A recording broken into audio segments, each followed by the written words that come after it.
your brain, you're in the nerds domain. Come on in, it's about to begin. Hi, everybody, and welcome to the Nerds Domain Kickstarter podcast. I'm here with Christopher Badell of Greater Than Games to talk about Sentinels of the Multiverse Tactics. I guess it's Sentinels Tactics, isn't it? Yeah, we have Sentinels of the Multiverse is our original card game, and then the new game that we currently have on Kickstarter is Sentinel Tactics. Okay. So, Christopher, we'll get into your project in just a minute, but there are two very secret surprise questions that are very, very important that I need you to answer first. All right. To kind of establish your credibility. Okay. In the impending zombie apocalypse, what is your weapon of choice? Anything I can get my hands on. In general, melee weapons are my preference. I don't much care for ranged combat, and I'm very capable at close hand. If zombie apocalypse happened now and boom, there's zombies outside the door, I've got an axe and a couple of swords within roughly arm's reach. And if I'm at home, I go down to my basement and put on my full suit of armor and just walk out into the horde. See? It sounds like you work in the best office ever. I do work from the best office ever. If you watch our Kickstarter video, actually, it kind of takes you on a walking tour of a lot of the office, and it's pretty exciting. Excellent. Okay, so second question. Given all of the sci-fi you know, what planet do you most want to visit? What planet do I most want to visit? Man, I would super love to visit Kashyyyk. That is a sweet planet. Right on. Is that the one I most want to visit? I'm gonna say I'll say that, although I reserve the right to change my opinion at any given point in time. Right on. Okay. So let's start off with your sales pitch a little bit. What exactly is Sentinels Tactics, and why do you and your company have such a passion for this project? Sure. So to go back even further, so we a couple of years ago made a game called Sentinels the Multiverse, which is a cooperative superhero-themed card game. And I don't want to get a lot into that right now, but it's important to know that the story of that card game and the story that we've been telling in the process of that card game is really important to us. We're making all of our own characters, and we're doing all that. We didn't want to come out with a game for somebody else's established comic book characters. We wanted to make our own and tell our own stories, and we've been doing that, and it's been going really well. And with Sentinel Tactics, it gets to pick up where Sentinels the Multiverse will leave off. We're not even at the end of Sentinels the Multiverse, the storyline that we're telling through that yet, and we won't be for a while more. But we're saying, okay, years after the Sentinels the Multiverse storyline ends in the comic world of Sentinel Comics is where the stories that we begin to tell in Sentinel Tactics begin. And so there's this great overlap thing that we get to do where we're telling stories about, oh, well, you remember when these things happened, and people won't. That information's not there. So story-wise, it's super cool to us because we get to tell this great story of the comic book characters that we have grown to love in the telling of their tales. And we get to do it all through the framework of this really fun tactical dice-rolling hex map miniatures game that we've been working on for a couple of years now. And so getting to marry the story that we love so very much with this really super fun game that is lightweight and fast-paced and feels super heroic, is a great passion of ours. We're excited that people are into it as much as they are. Excellent. And so the Tactics game is based off of the Tac Dice system from Living World Games, right? Yeah, absolutely correct. Yeah, the guys from Living World Games came to us, a couple of years ago at Gen Con and said, hey, we have this idea for a tactical dice game with the Sentinels the Multiverse characters. And I was really resistant because we've had lots of people come to us and be like, oh, we want to do this with your characters. We want to do that with your characters. And I'm always like, no, I don't want anybody to touch my characters. These are my babies. Like, why would I want anyone else to get to touch them for any reason? And they were like, well, let us show you just kind of what we have to put together gameplay-wise. And it was really fun, and it felt super heroic. It felt really great.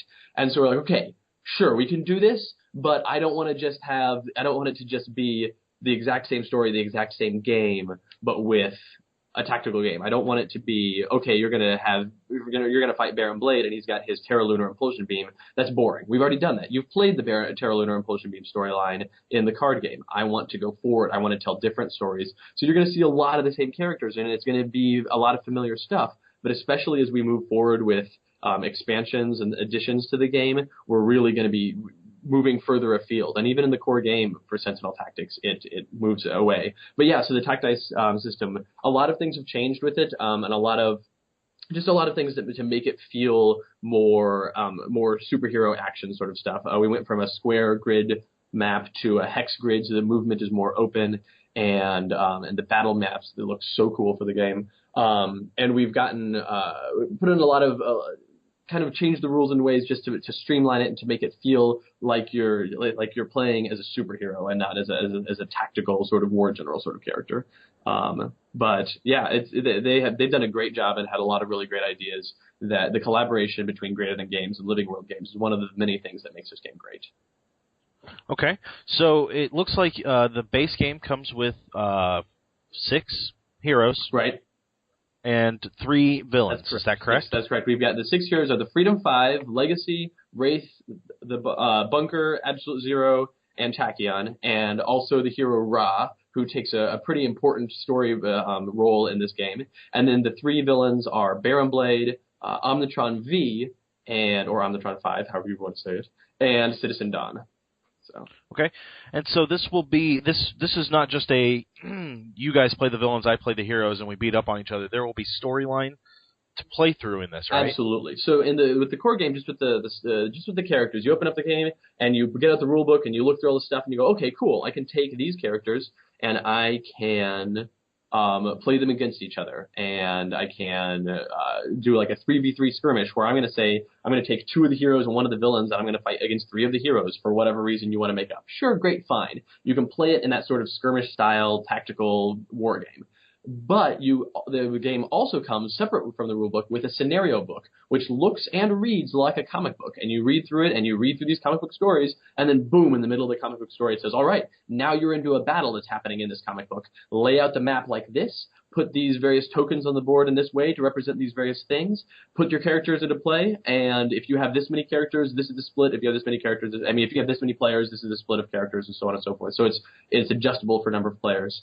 And you play through the stories, the battles that are happening in the comic book, and the things that you do in the battle and the way the battles go influence how future scenarios in that very comic book go, and influence how the story of the comic book goes. So it's really cool in that way, in that you get to play and have you're an active participant in the story that is taking place as part of Sentinel Tactics. Excellent. And this is a game for 2 to 8 players, so yep. Is it better on either end? Is there a nice middle? Not really, in that the scenarios work very well at almost any number of players, and various scenarios, like some scenarios say, okay, this scenario specifically is for 2 to 5 players, and then other scenarios would be like, this scenario is specifically for 3 to 8 players, and things like that. And you can play it you can play the scenarios with just 2 players, where 1 player is going to control all the villain characters and 1 player is going to control all the hero characters.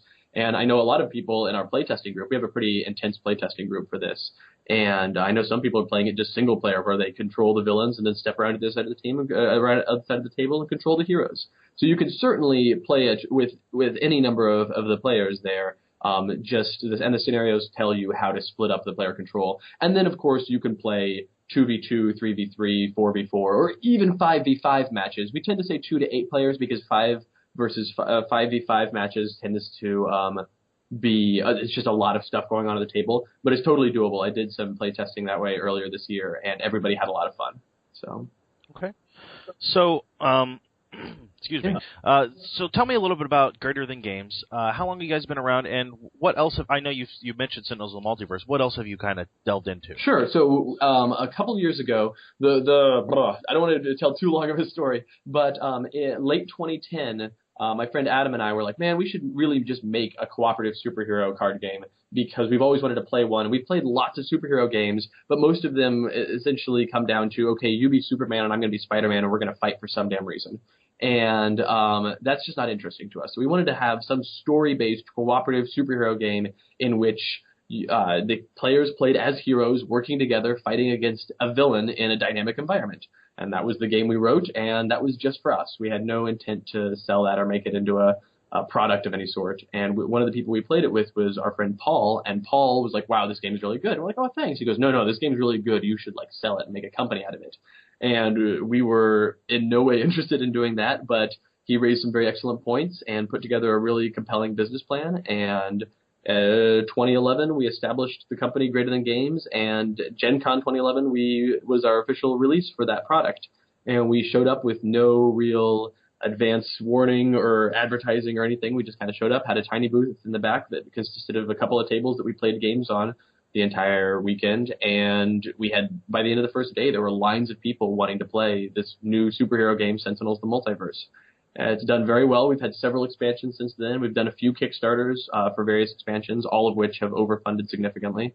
And it's been just a great experience to see how many people are interested in the sort of gameplay that we like to support and in the sort of stories that we want to tell. And so that's been thrilling. Last year we did a Kickstarter for a different game called Galactic Strike Force that is not a superhero game, but is a sci-fi space battles game where each player, it's still a cooperative game because I love cooperative games, but each player controls a spaceship flying through the galaxy, picking up and buying upgrades for their ship, upgrading their ships, and then flying into combat with opposition forces that are infiltrating the galaxy. And that game is actually going to be launched here in the next month or two. So we're very soon on the launch of that game, happening pretty much in the midst of the Kickstarter for this new game, Sentinel Tactics. So yeah, we've been around for about 3 years and some change, and it's been a really exciting 3 years.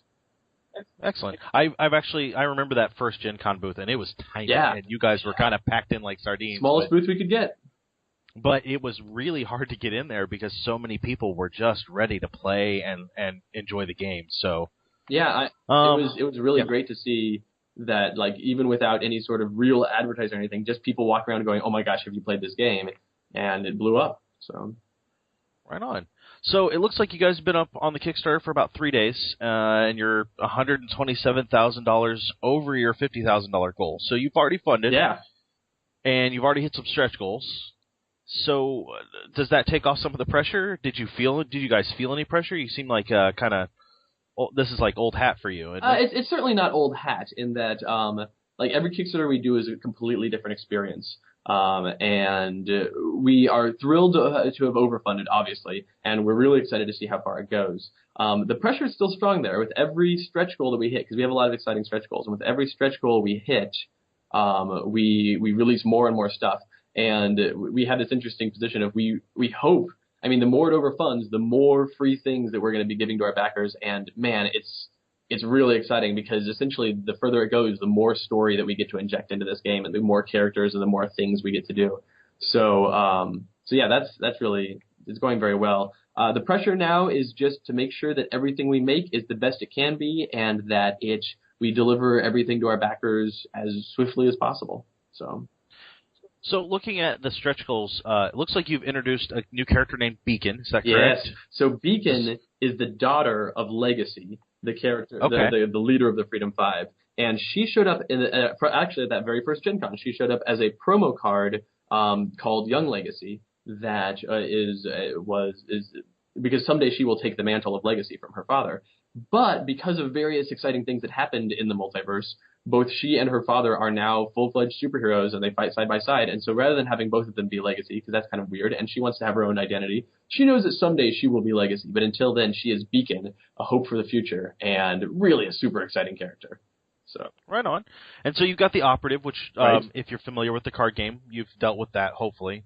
And Visionary, again, from the card game. It looks like you already have the next expansion on as a stretch goal, and it's already been met. Is that right? That is correct. Yeah, so the next expansion, which is actually going to be launched, is going to be delivered to backers at the same time as the core game. And it's going to have a bunch of heroes and a bunch of villains. Really, the contents of the expansion will depend on how far this Kickstarter goes.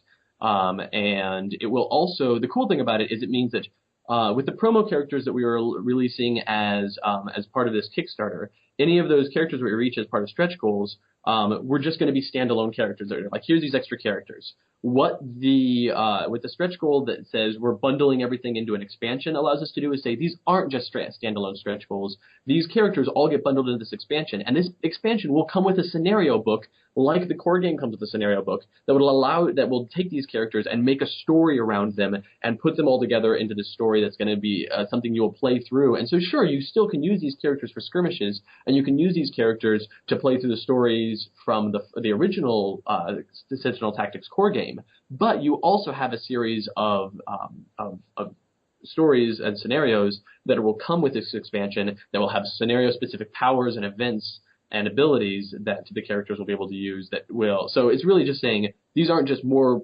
playing pieces; these are more pieces of the puzzle of the story. Excellent.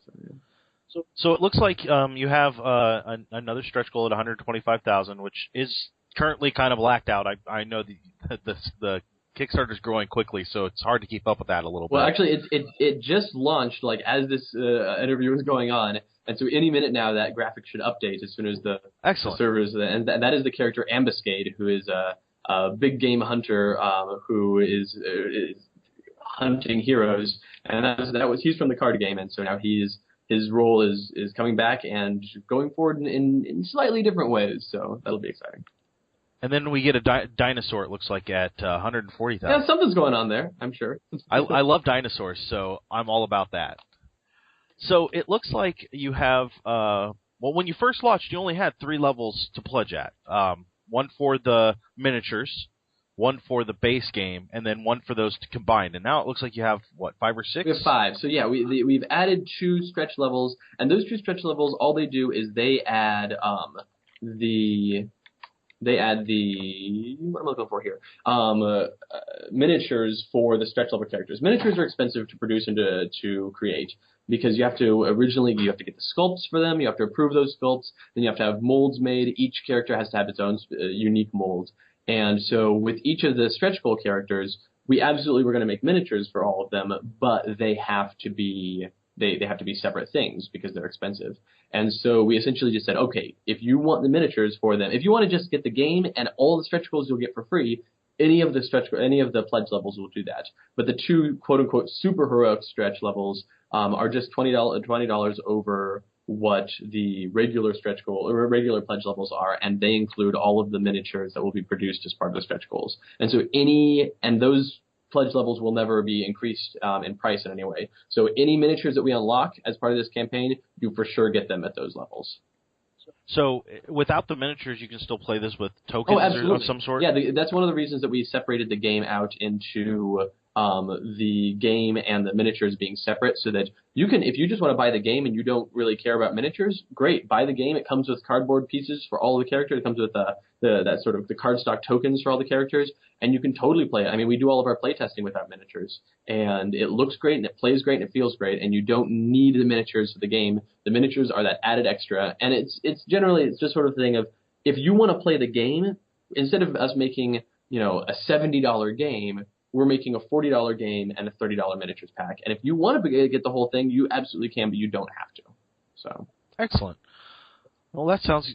I'm sorry. That sounds great. So, looking past this Kickstarter, what all can we expect from Greater Than Games as a whole in the future?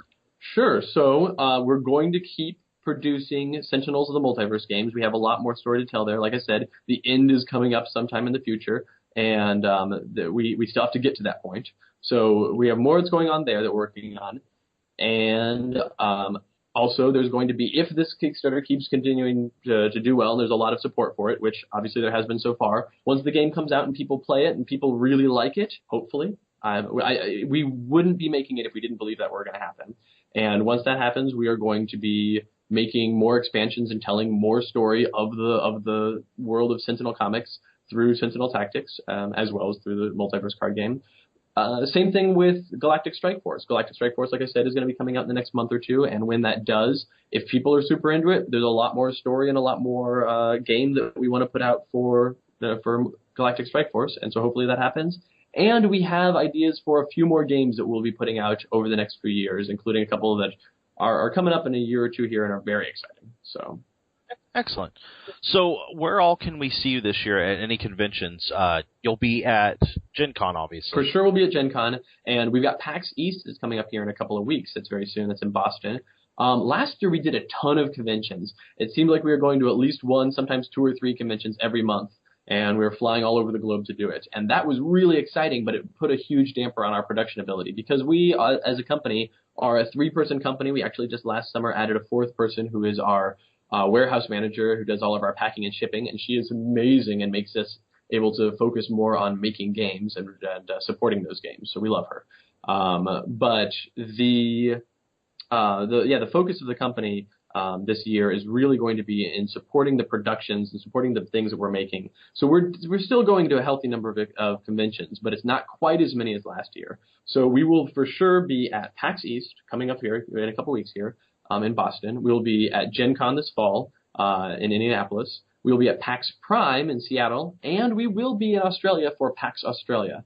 We're going to have some kind of presence at Essen in Germany, and it doesn't look like we're going to be at Origins this summer, unfortunately. And we'll see how that goes. Maybe that will end up being, we'll get a lot of annoyed feedback about that, and we'll try to do it again in the future. But we're still going to be at a good number of conventions, and we'll be all over the place. So, excellent. So, other than the conventions, we can find you on Facebook at Sentinel, or at facebook.com/Sentinel, or Sentinels OTM, Sentinels of the Multiverse. There you go. Sentinels OTM.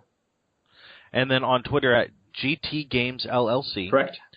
And then your website is greaterthangames.com. Right, greaterthangames.com has portals to everything you could possibly want to know about the multiverse and the galaxy and all sorts of things. Excellent. So I suggest that our backers go check this out. It looks like a fun skirmish game with potential for miniatures. It doesn't need them, doesn't look like. And there's not a whole lot of backer options, but there's plenty to get there with those options. Right. We rather than doing in the past, we've definitely done things where we had lots of different pledge levels, but rather than doing tons of pledge levels, we tried to condense it to few pledge levels, each with lots of options. And if you go to the main page of it and scroll down to what we have listed as our pledge level graphic here, it shows that what each pledge level gets you in each box. I'm every day adding more and more things to those boxes as we hit more levels. Excellent. So our listeners can go over to tinyurl.com/tacticskick, and that'll take you right to the Kickstarter page. Anything else you want to mention, Christopher, before we head out? I think that's about it. I'm excited for all of the exciting releases that we're going to be doing here. Every day has provided at least one or two updates so far, so but who knows what's going to come in the future. I mean, I guess we know, but we're not telling. Excellent.